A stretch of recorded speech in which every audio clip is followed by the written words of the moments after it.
Eu acho que é um lado meio doido que todo mundo tem, talvez eu tenha o dobro, né?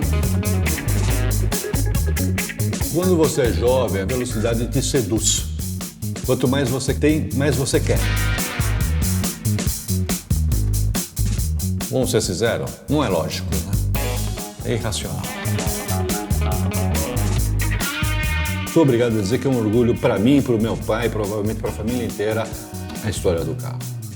A lenda está viva, está feita a lenda.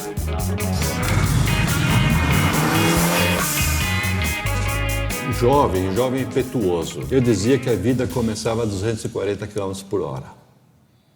Tinha gente que mais madura dizia a morte começa a 240.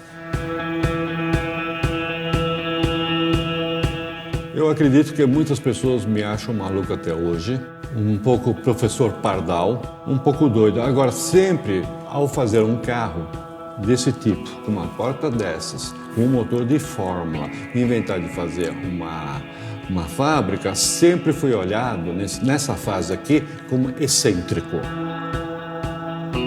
E aos 16 anos eu tive a ideia de fazer um carro, empurrado pelo meu pai, que me deu a ideia e que virou no fim um desafio, quando ele deixou eu fazer sozinho tudo. Ele quis que isso fosse a grande faculdade minha da vida. Ele forçou para isso. E eu até agradeço hoje.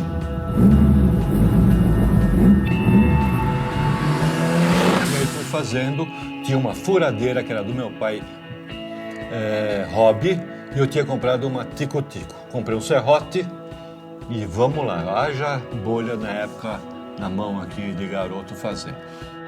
E eu gostava do trabalho de mão, mas de vez em quando eu precisava dar uma martelada, umas coisas assim. Acho que aliviava o estresse que eu tinha durante o processo. Tem gente que não gosta, eu gosto. Acho muito mais legal do que o escritório. Eu de garoto tinha um kart, não tinha dinheiro para correr.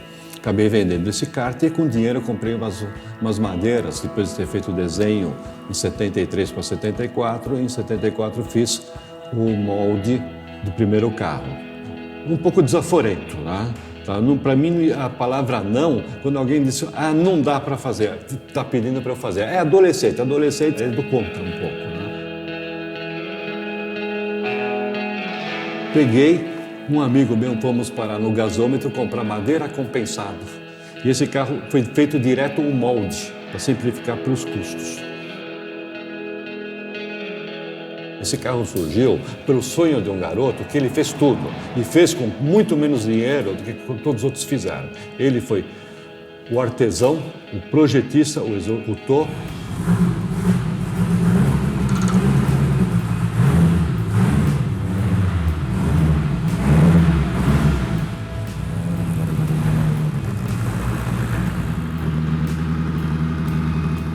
Ele tem que entender que nos anos 70 e 80, os carros não atingiam 200 por hora. É difícil, né? Foram todos isso juntos, também paixão maluca, ódio, em alguns momentos, alguns segundos até ódio, entendeu? Tem de tudo. Mas foi feito realmente amor pelo negócio, porque foram dos 16 anos até meus 29 anos, uma coisa intensa, praticamente 24 horas por dia, e escolhi e vi um desenho do carro do Bertone, que é o xodó dele, que é a Alfa Carabo, que também, em seguida, a Ital Design Giugiaro fez a Boomerang. Então esse carro nasceu de uma Carabo e se tornou bastante influenciado pela Boomerang, sem dúvida, nunca neguei isso. Mas o primeiro carro foi tão exótico para a época. Estamos falando numa época que o carro brasileiro era Brasília.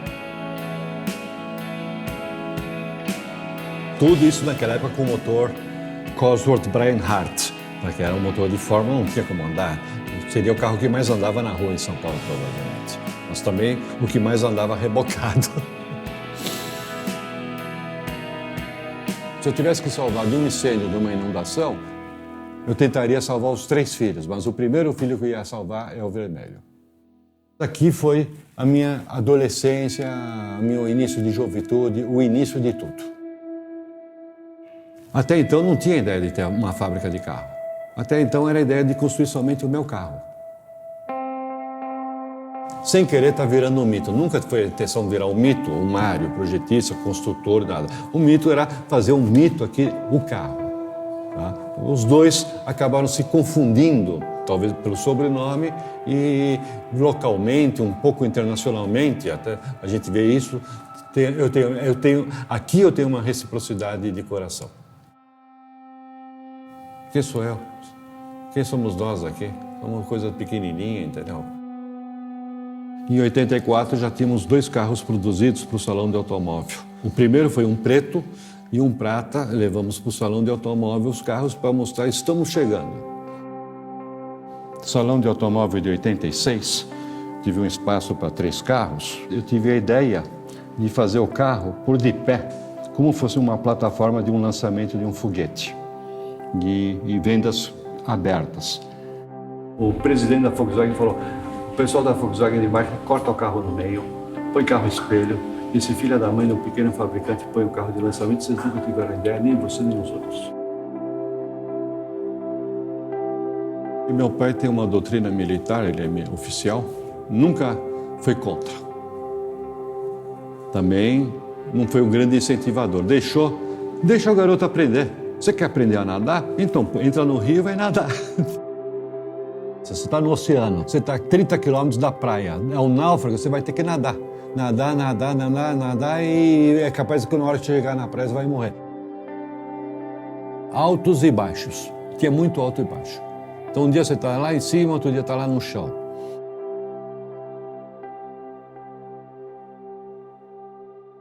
Esse garoto que trabalhava 16 horas por dia, sábado, domingo, feriado, era a minha vida, era isso, era uma obsessão. Esse tipo de aventura, se eu tivesse feito isso nos anos 80, na cidade de Modena, usando um motor germânico, alguma coisa assim, de maior capacidade e tudo, a história teria sido outra. Mas eu acreditei no Brasil, fiquei por aqui, batalhei e estou aqui. Espero que Deus me deixe muito tempo aqui para ser enterrado um dia aqui nessa terra também.